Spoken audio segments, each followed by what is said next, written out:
to have the Consul General of Italy in New York here, Minister Fabrizio Di Michele.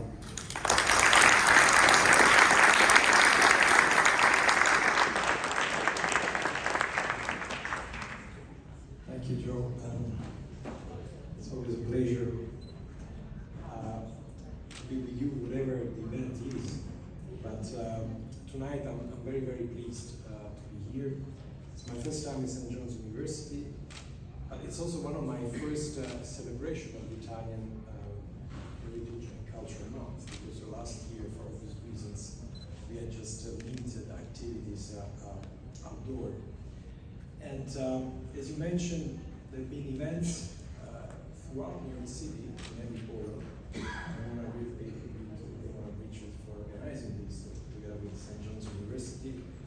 I think it's very important to have the authorities, starting with Mayor Eric Adams, who took part to the Columbus parade, and then organized this event Gracie mentioned, and all the borough presidents to be involved in this celebration. I think this is the biggest and most significant recognition of how important the Italian-American community is part of the tissue of this city. I would say the biggest part of the tissue of the city, the fabric of the city. Now, I myself had to understand when I arrived here, what does it mean, this celebration? And as Joe said, of course, the beginning... Close to the mic, please. Yeah, at the beginning was actually a week of Italian culture. And then this has evolved in something different and bigger. And of course, the moment that... this is Italian creativity, you see? Genius.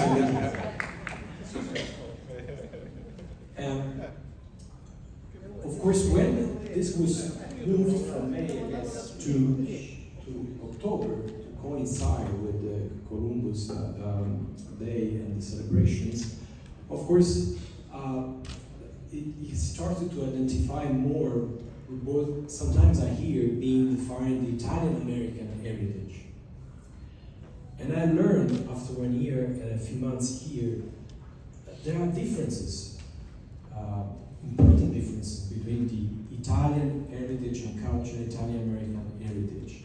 I think it's very important that we do recognize both and the different meanings, because when I refer to Italian culture and Heritage Day, I do have in mind thousands of years of Italian, Latin, Roman culture, which has influenced the world and continues to do it, from Rome to the Renaissance, from Leonardo da Vinci to the last Nobel Prize, Parisi, and 2 days ago, Dr. Bertezzi, who is an incredible Italian-American. So this is very much about the soft power, the cultural projection of Italy. And we are proud of it. And you are proud, you must be proud of it. Because Italy, except for the short period of a few centuries during the Roman Empire, if we want to go back to the Latin origins of our country, has been a superpower in the world, but not thanks to the weapons, but indeed thanks to its culture and its capacity of projecting its culture all over the world.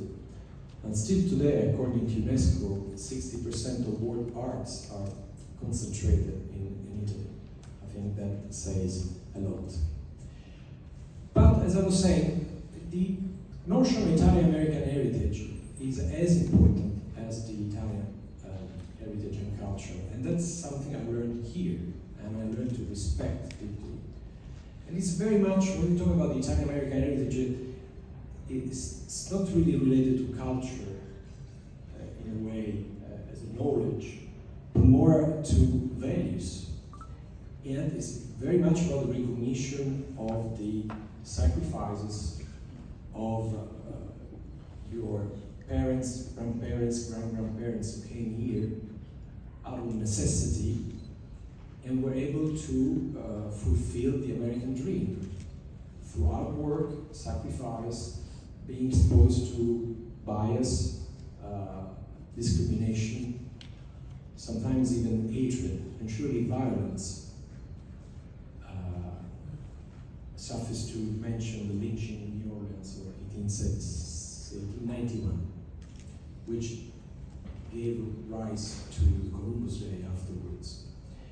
So I think it's very important, in any case, I don't know if what I'm saying is correct, but as a Consul General I take the liberty to say that we must celebrate both heritage throughout this month. It's about Italian culture, it's about Italian-American heritage.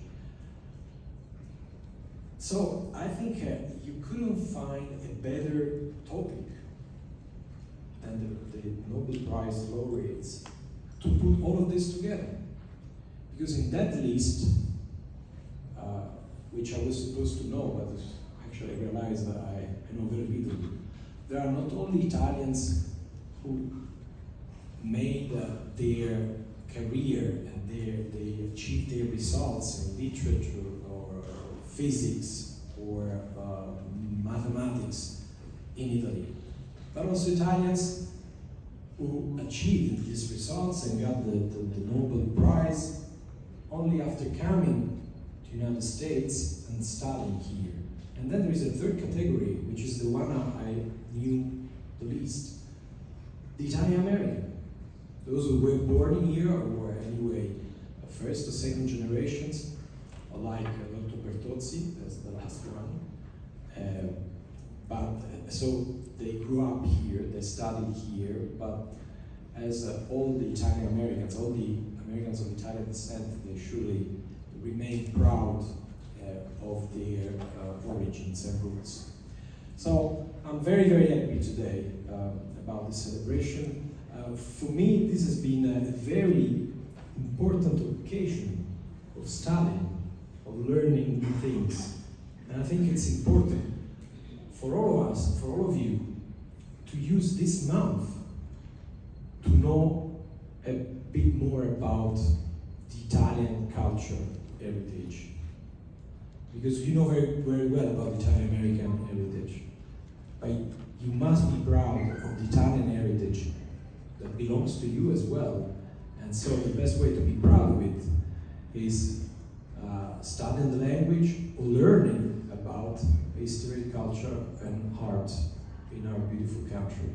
So thank you very much for this occasion, and enjoy it.